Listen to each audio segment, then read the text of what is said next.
Jokowi dan kawan-kawan atau paling nggak keluarga Jokowi ini tidak bisalah membohongi kita semua. You can fool all the people some of the time, or you can fool some of the people all the time, but you cannot fool all the people all the time. Pertama yang ditutup itu seingat saya adalah nomor ijazah yang di atas kanan itu. Kemudian nomor induk mahasiswanya Jokowi ditutup. Kemudian tanda stempel legalisasi ditutup juga itu. Jadi masih kelihatan warnanya tapi ditutup. Jadi kita tidak tahu siapa yang tanda tangan itu. Kemudian juga 2 tanda tangan rektor dan dekan UGM-nya, kesultanannya ditutup juga. Kan baru kali ini ijazah presiden dipersoalkan. Yang lain-lain kita udah punya 8 presiden kan nggak pernah ada.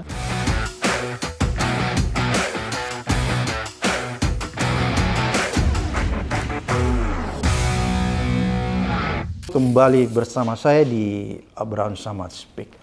Seperti biasanya netizen, hari ini saya menghadirkan tamu yang luar biasa. Ini sahabat kita semua, Bung Lukas Luarso. Assalamualaikum. Waalaikumsalam. Netizen, Bung Lukas ini kan jurnalis senior ya. Mantan ketua AJI, Aliansi Jurnalis Independen di zaman Orde Baru. Ketua pertama. Mas Lukas, ini Mas Lukas sama teman-teman itu kan habis dari KPU, ya, mau minta semacam fotokopi lah atau salinan dokumen dan informasi, ya, beberapa dokumen ya yang berkaitan dengan Jokowi termasuk ijazahnya ya, dan alhamdulillah ada beberapa dokumen yang diserahkan ya ke Mas Lukas dan kawan-kawan. Ada berapa sih dokumen yang diminta? Ya, jumlahnya tuh. Mungkin sedikit kronologis sedikit ya. Jadi memang sejak awal Juli diam-diam itu artinya kami tidak terlalu mengekspos. Sudah kami berempat ya, saya, Mbak Leoni Lydia, Akhyar dan Herman. Dan teman-teman Mbak Leoni dan Akhyar itu kan pakar IT lah. Pakar IT-nya. Dari ITB Herman, ya? Dari ITB. Herman pernah menang melakukan gugatan dokumentasi permintaan informasi dan dokumentasi publik. Nah, saya pernah mengajukan gugatan di KIP ya. Nah, sejak akhir Juli itu kami sudah mengajukan, kita meminta menggunakan pendekatan kami ini, pendekatan istilah yang saya pakai adalah the third way terkait dengan kontroversi ijazah Jokowi ini. Karena ada ribut-ribut Rismond dan Roy Suryo. Rismond dan Mbak Tifa ini kan terlalu heboh ya. Nggak apa-apa juga itu untuk mendinamisasi saja. Artinya kan ada satu pihak adalah kubu Jokowi dan pendukungnya yang agresif ingin menutupi kejelasan informasi itu, apakah ijazah itu asli atau tidak Jokowi. Di sisi lain Bung Roy Suryo CS dengan agresif juga mempersoalkan, membangun opini dan sebagainya sehingga ramai itu.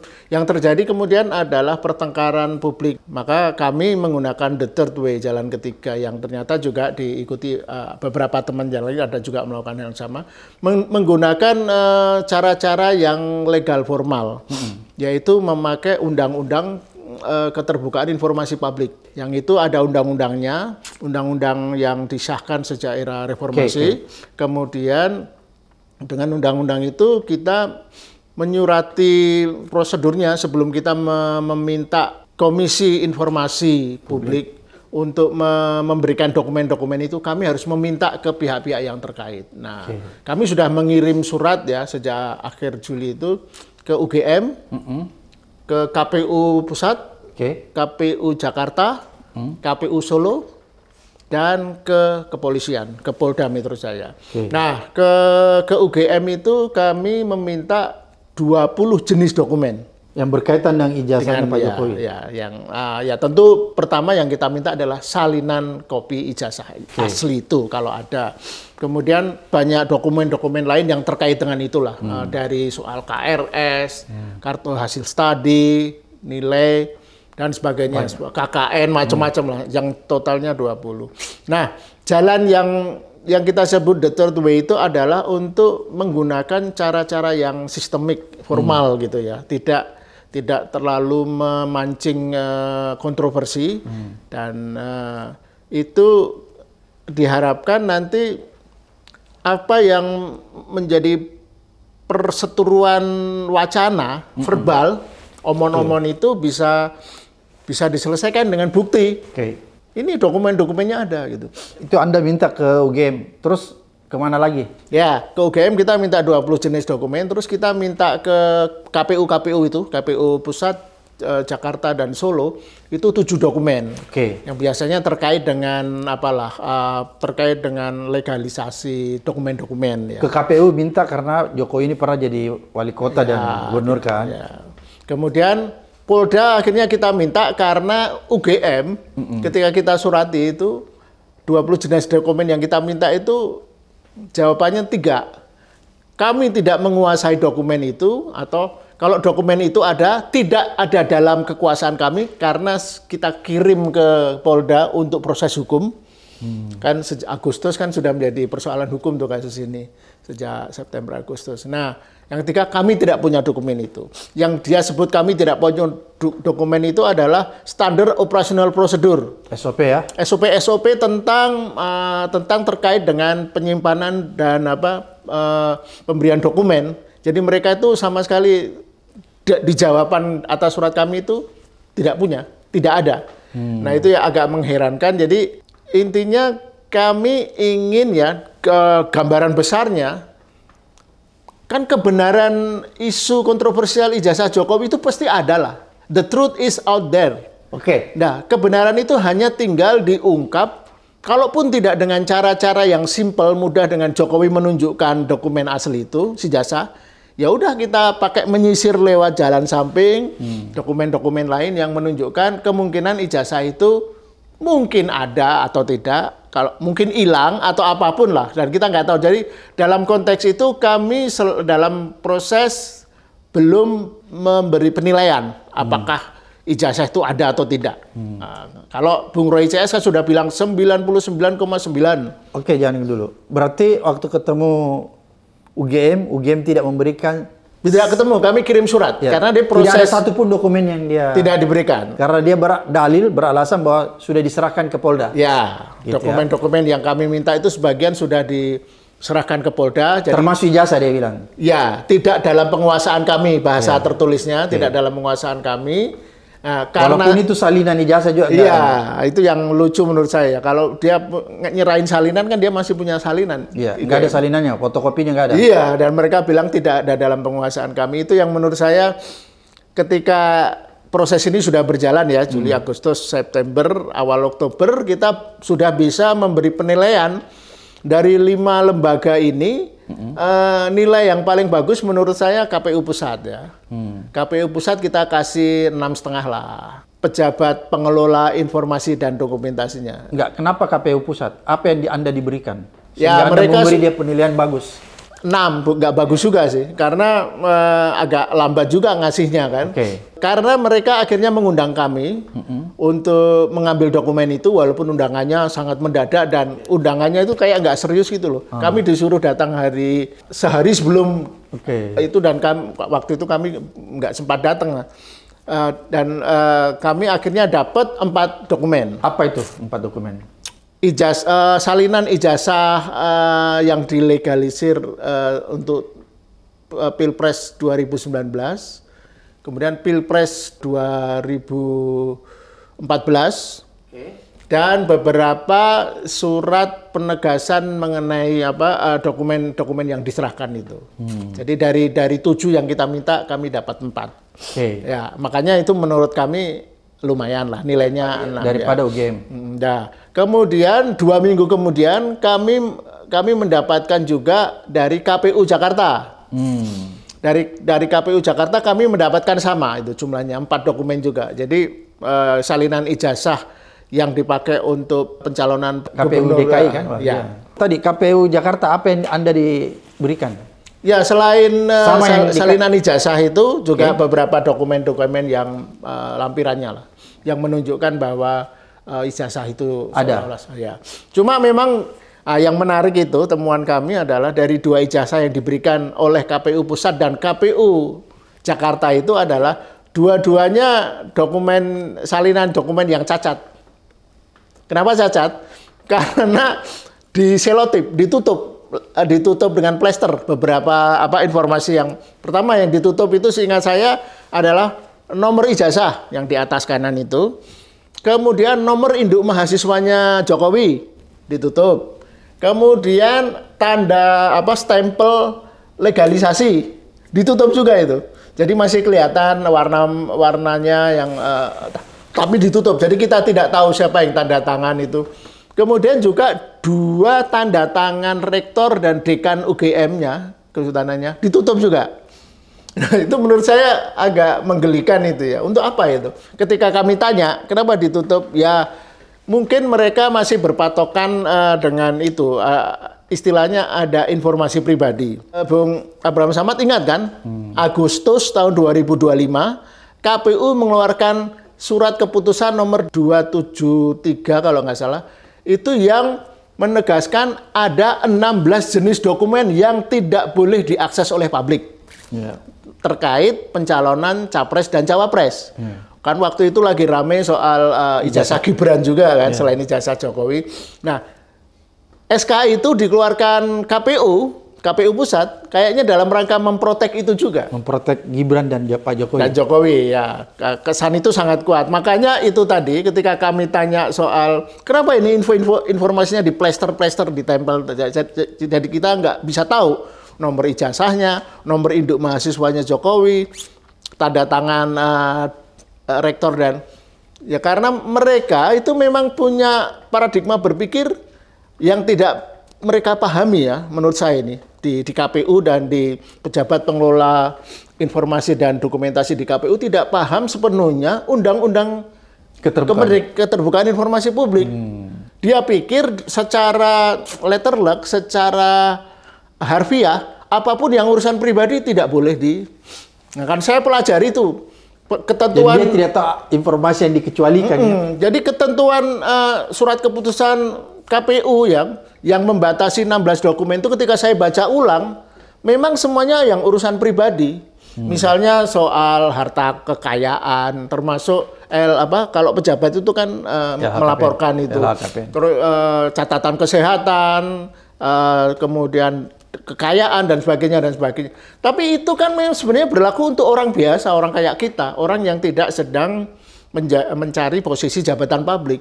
Ketika orang sudah mencari posisi jabatan publik, apalagi level presiden, wakil apalagi presiden, sudah jadi pejabat publik. Iya, itu ketentuan itu sudah gugur. Tidak berlaku. Karena apa? Kan informasi-informasi itu kan sudah dibaca oleh partai yang mengusung, sudah dibaca oleh KPU, dibaca banyak pihak yang terkait prosesnya. Jadi kerahasiaan itu sudah tidak ada. Itu salah satu memang risiko kalau bisa disebut kalau ingin mendapat posisi jabatan publik harus membuka itu. Ya kayak selebritis lah. Kalau ada selebritis ya sebagian dari urusan wilayah privasi Anda akan jadi rasa ingin tahu publik kan, tidak bisa dirahasiakan. Jadi seorang pejabat publik ada sebagian hal yang harus dipertanggungjawabkan ke publik ya. Iya. Termasuk data-data. Sejarah misalnya yang lucu dari SK KPU itu adalah termasuk riwayat hidupnya juga dirahasiakan. Riwayat hidupnya siapa? Ya riwayat hidup orang yang mau mencalonkan diri menjadi presiden dan wakil presiden itu. Termasuk Pak Satu dari 16 itu yang paling menggelikan adalah riwayat hidup CV-nya itu tidak boleh bukan menjadi pengetahuan publik ya. Jadi tidak bisa diminta gitu. Nah, kelucuan-kelucuan itu setelah diprotes kan akhirnya dibatalkan kan. Nggak nyampe sebulan setelah kita protes dan sebagainya akhirnya dibatalkan. Akhirnya baru paham ya KPU, wilayah pribadi itu memang mestinya sih tidak berlaku kalau seseorang menjadi pejabat publik. Kalau menurut Mas Lukas nih, bisa nggak diperkirakan kenapa UGM tidak seterbuka KPU? Kalau analisis perkiraan niat baik saya, mereka hanya tidak ingin ikut kena getah, kecipratan. Bukan melindungi.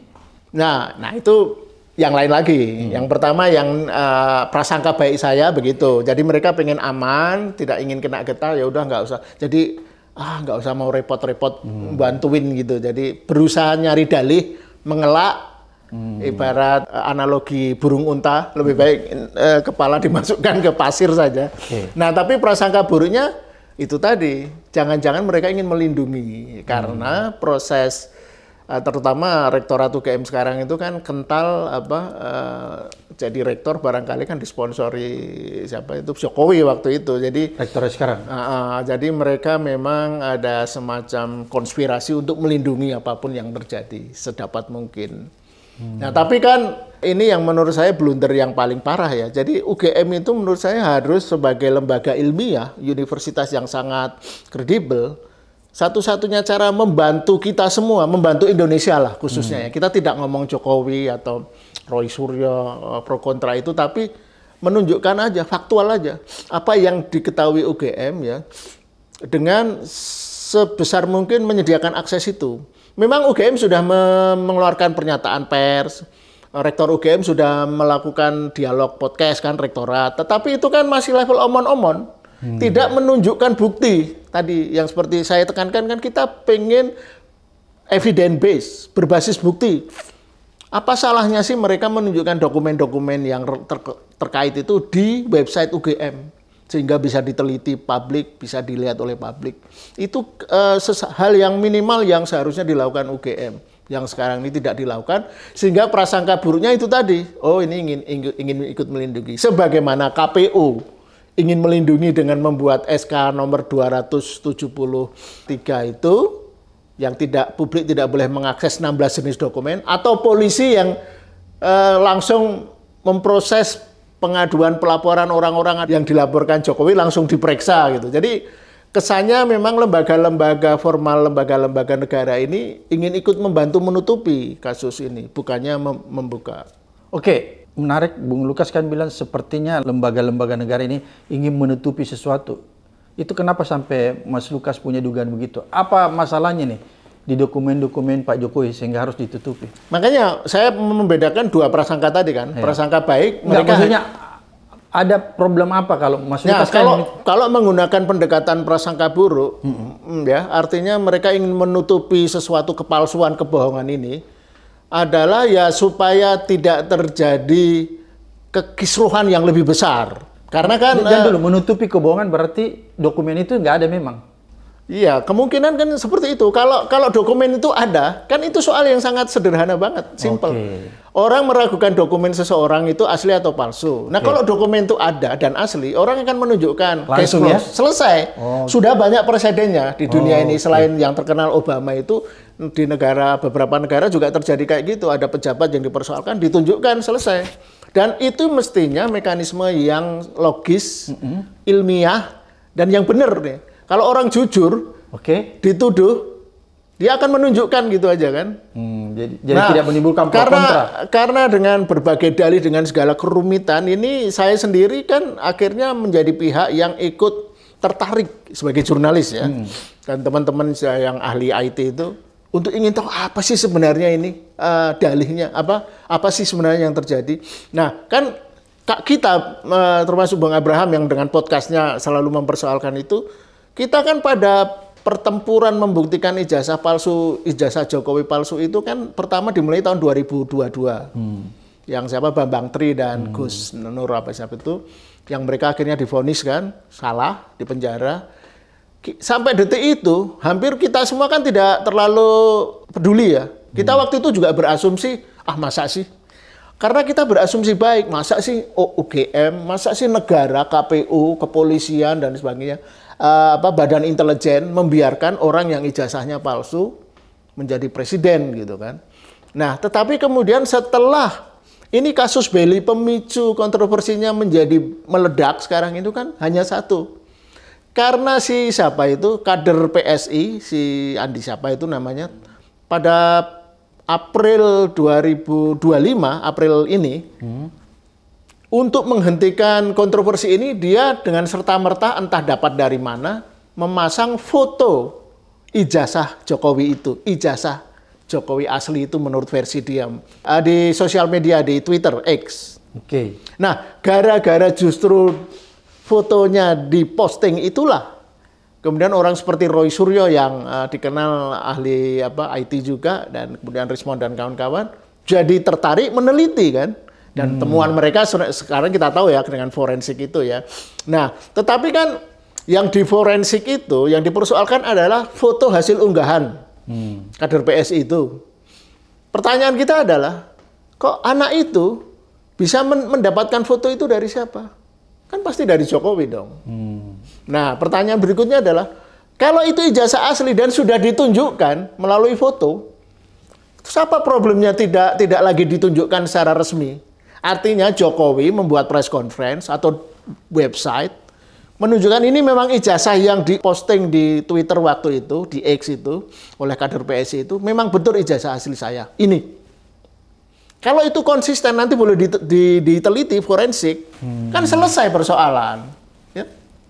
Nah, tapi kan Jokowi bilang, oh ketika melapor ke Kabarreskrim sudah ditunjukkan ke kepolisian. Nah, kepolisian serta-merta menunjukkan asli. Tapi kan sepihak itu.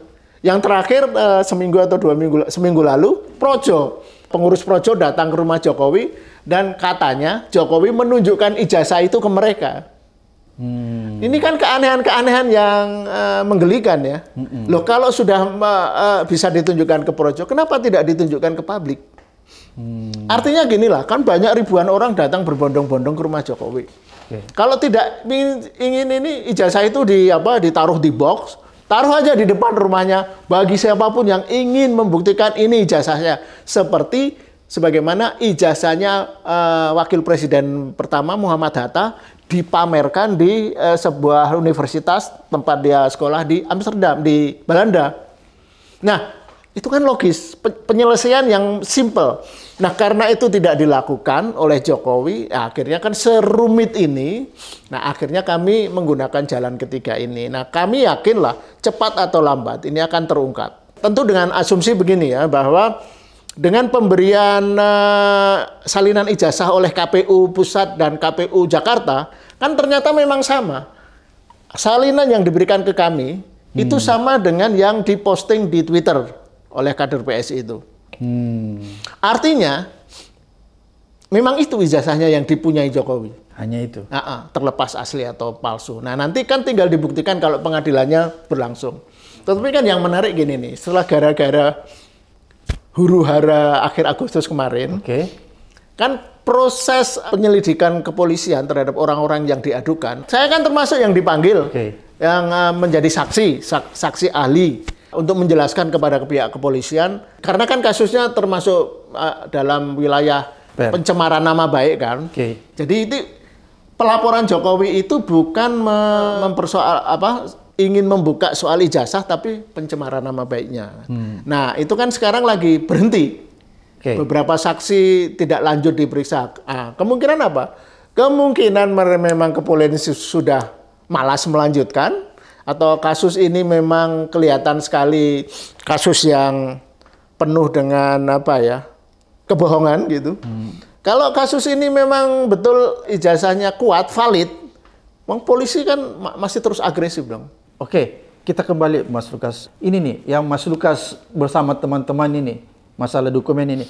Apa yang Anda bisa simpulkan untuk sementara? Ya, yang saya simpulkan ya, jadi selain KPU Pusat dan KPU Jakarta yang kooperatif, kan 3 lembaga lain sama sekali tidak kooperatif. UGM, KPU Solo, dan Polda. UGM merespon email saya dengan jawaban itu tadi, email kami. Jawab dengan kami tidak dalam penguasaan, tidak punya dokumen yang kami minta. Paling tidak mereka menjawab seperti itu.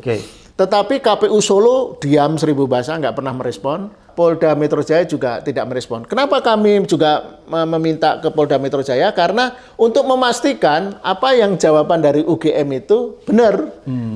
Jadi beberapa dokumen yang menurut UGM sudah dikuasakan ke Polda Metro Jaya, sudah diserahkan, ingin kita minta. Nah, tapi Polda Metro Jaya tidak merespon. Tidak merespon, apa jawabannya? Tidak merespon. Jadi email kami tidak dijawab. Nah, berdasarkan Undang-Undang Keterbukaan Informasi Publik, kami bisa menggugat dokumen-dokumen yang kami minta yang tidak dikasih oleh lembaga-lembaga itu, bisa kami gugat ke Komisi Informasi Pusat. Jadi Mas Lukas dan teman-teman akan mengajukan gugatan. Sudah kita masukkan. Ya, jadi gugatan ke Komisi Informasi Pusat itu sudah KIP Pusat itu sudah kami masukkan 2 minggu lalu. Jadi mestinya belum persis 2 minggu lah, 2 minggunya Senin depan. Oke. Jadi kalau KIP pusat itu responsif, mestinya minggu depan kita sudah sidang. Persidangan sudah dimulai. Nah dari persidangan itu kan kita akan melakukan diskusi, perdebatan, adu argumentasi untuk memastikan bahwa dokumen yang kami minta itu memang harus ada, harus disediakan. Karena itu menjadi bagian dari publik. Ya, itu tugas KIP untuk memastikan publik boleh mendapatkan, boleh mengakses informasi-informasi publik itu. Nah, termasuk nanti semoga, karena kita sudah mendapatkan salinan ijazah Jokowi, ya mestinya nanti bisa diperdebatkan di sana. Berarti Mas Lukas bersama teman-teman ini melihat bahwa banyak kejanggalan ya dari dokumen-dokumen yang Anda minta, hanya sebagian kecil aja yang dikasih, dan itu pun yang diberikan sebenarnya banyak keanehan seperti tadi Anda bilang, ada ditutupin dan lain sebagainya. Ya, jadi kan gini, kembali sedikit ke awal ya. Kenapa kita mengajukan proses permohonan dokumen melalui Komisi Informasi dan melalui Undang-Undang Keterbukaan Informasi Publik itu? Karena ada 3 tujuannya. Tujuannya selain mendapatkan ijazah, salinan ijazah dan dokumen terkait, 2 adalah memastikan bahwa PPID, pejabat pengelola informasi dan dokumentasi di lembaga-lembaga itu, UGM dan lain-lain itu, bekerja. Harus bekerja. Iya, bahwa mereka benar punya informasi, punya dokumentasi, ada dokumen-dokumen yang mestinya mereka harus punya kalau mereka bekerja. Nah, karena kan PPID ini kan sudah ada sejak awal reformasi kan, jadi sudah hampir 25 tahun. Nah, kalau lembaganya ada, pejabatnya ada, mereka digaji, tapi mereka tidak punya dokumen-dokumen itu, berarti kan mereka tidak bekerja atau lembaga itu tidak menjalankan fungsinya. Nah, itu penting untuk mengevaluasi itu. Itu yang kedua ya. Yang ketiga tentu adalah untuk menerapkan mekanisme penyelesaian persoalan-persoalan yang terkait dengan informasi dan dokumentasi yang tidak selesai. Jadi ini semacam pembelajaran untuk publik juga. Kan ada beberapa kasus yang seperti yang saya sebutkan tadi, publik bisa mendapatkan dokumen yang tadinya tidak tersedia. Dan ini juga pembelajaran untuk PPID ke depan, khususnya universitas, KPU, kepolisian ya, supaya PPID-nya dipastikan menjalankan tugas. Karena mereka lah nanti yang akan menjadi sasaran kalau hal-hal yang kontroversial dan publik meminta informasi dan dokumentasi. Di negara maju ini kan soal biasa.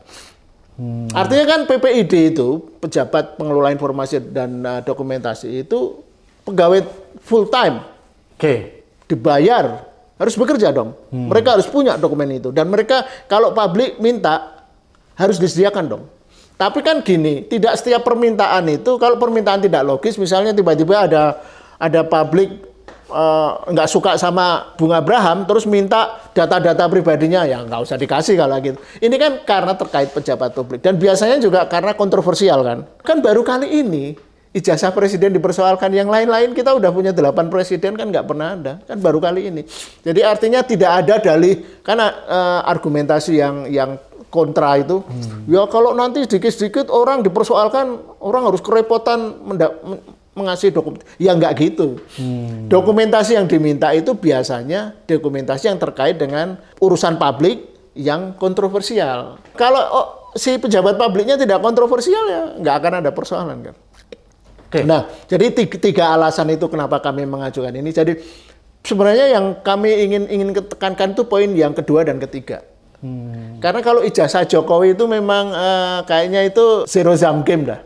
Zero sum game itu artinya either Jokowi memang tidak punya ijazah itu, atau ijazahnya palsu atau asli. Ya. Tapi nanti akan ketahuan ya, cepat atau lambat.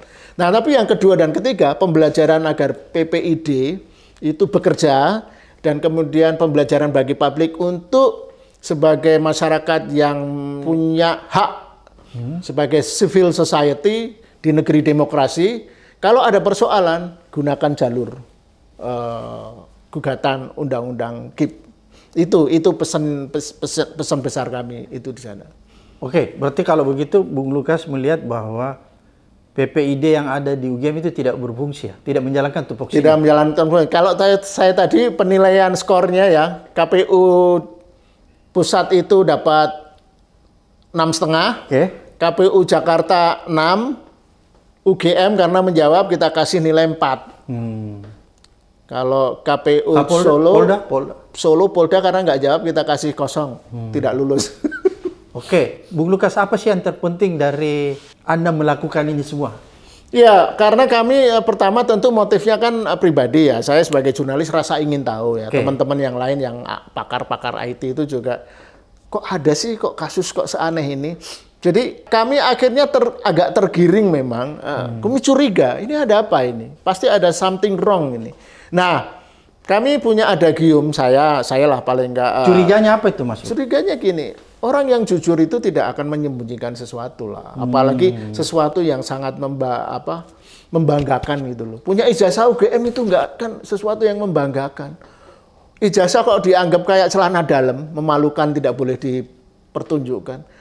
Kalau ijazahnya universitas ecek-ecek di kecamatan ecek-ecek orang bolehlah sembunyikan karena dia pengen dikesankan lulusan universitas yang ternama. Tetapi kan ini lulusan UGM itu kan universitas ternama. Apanya yang memalukan dari menunjukkan ijazah UGM?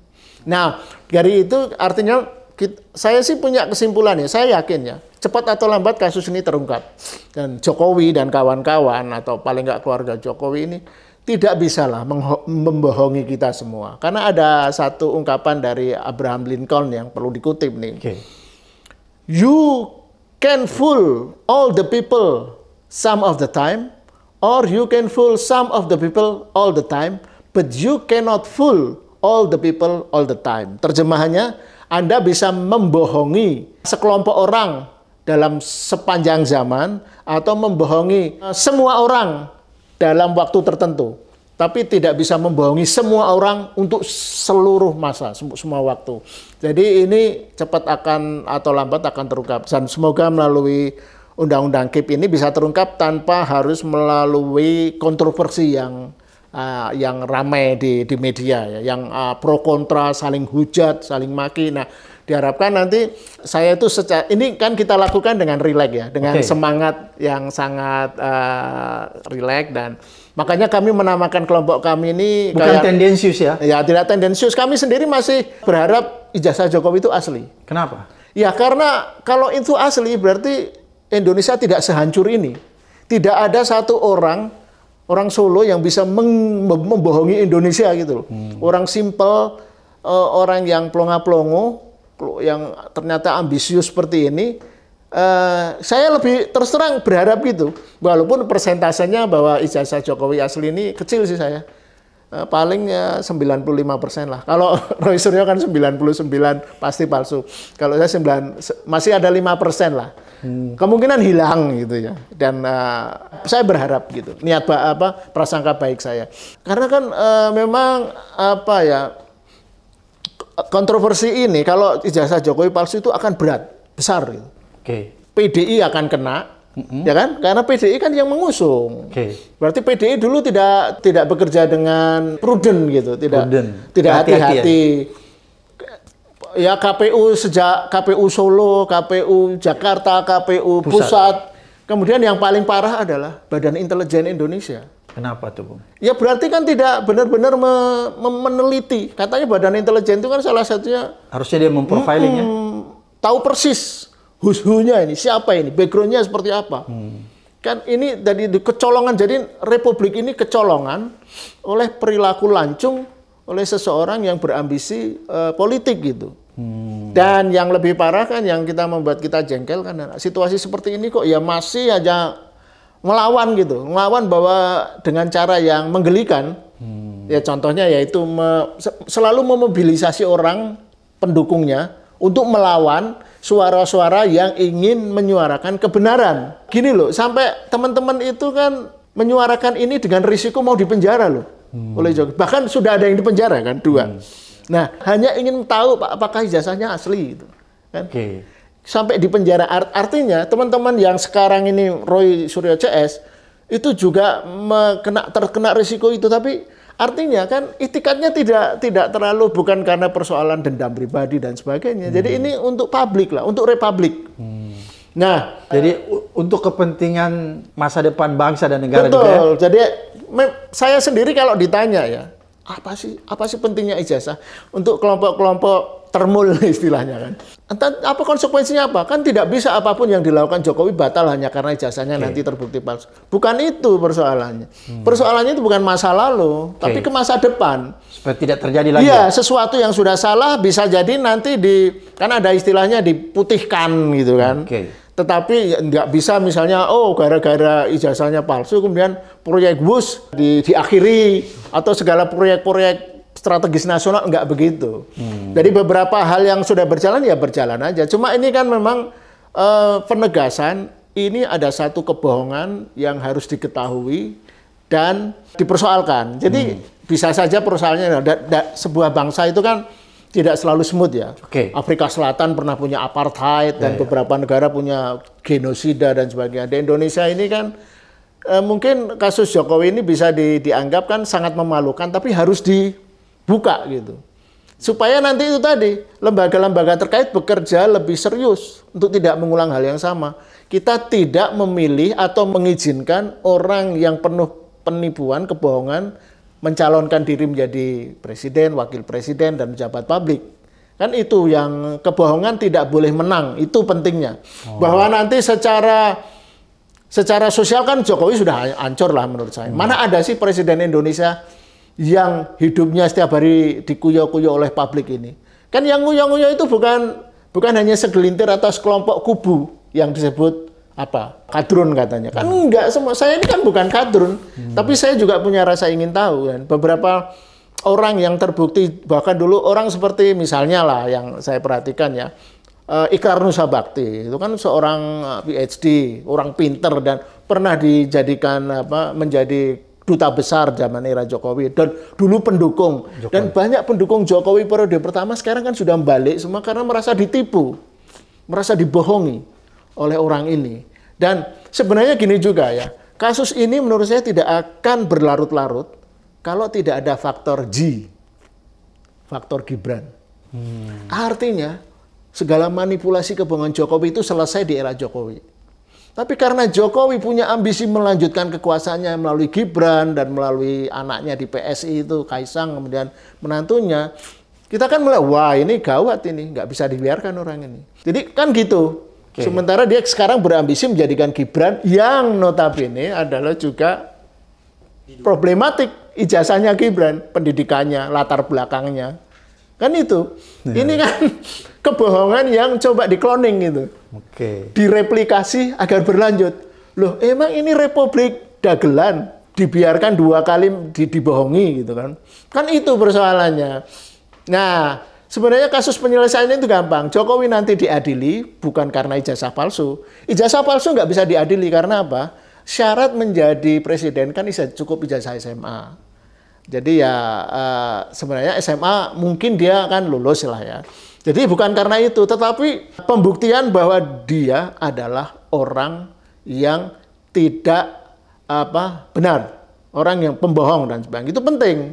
Dan dengan demikian nanti policy-policy dia itu harus dipersoalkan semua, termasuk menjadikan Gibran sebagai wakil presiden melalui Mahkamah Konstitusi kan, melalui pamannya dan sebagainya, akan domino efek satu persatu. Tetapi ya tidak akan membuat Indonesia rusak, tidak. Beberapa orang harus bertanggung jawab, mungkin harus dipecat ya, kayak rektorat di UGM, atau orang KPU, orang kepolisian yang terlibat dalam upaya menutupi itu, mereka harus dikenai sanksi. Paling itu saja. Tapi secara umum Indonesia akan berjalan dengan Indonesia yang lebih terbuka, lebih transparan, lebih bertanggung jawab. Kan itu sebenarnya. Agar itu tadi tidak berada hidup dalam kebohongan. Terima kasih Bung Lukas.